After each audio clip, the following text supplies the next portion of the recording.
Presidente República José Ramos Horta o Governador Banco Central Timor-Leste, Helder Lopes, halo discussão com a moeda Timor-Leste ni efeito ba ekonomi. Banhira remata hasoro malu Governador Banco Central Timor-Leste, Helder Lopes, ba jornalista e Palácio Presidencial Nicolau Lobato, bairro Piteter Saneateten, Banco Central hamutu com o Presidente da República, halo discussão com a Timor-Leste a utiliza moeda no efeito ba economia apan bairua lauensa. Hoje o Banco Central mai atu informa depois halo discussão nós retan orientação ao senhor Presidente da República sobre assunto tolo.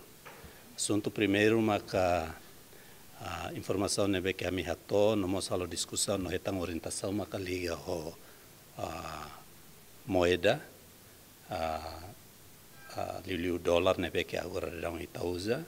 Por enquanto já neba a mi halo discussão na minha informava o senhor Presidente da República sobre preparativos que preparação ser nebe que Banco Central agora dá halo com a utilização de moeda nem efeito baita nem economia no lau bau ini halo nossa. Sobre assunto idane Banco Central informa que a mi agora dá serviço a moto com FMI concluiu um estudo sobre a utilização de moeda.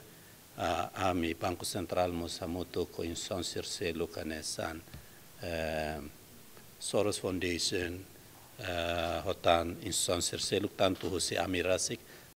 Helder dian Banco Central agora dá serviço hamutu com Fundo Monetário Internacional concluiu um estudo sobre a utilização moeda. Emerenciana Pinto, STL News.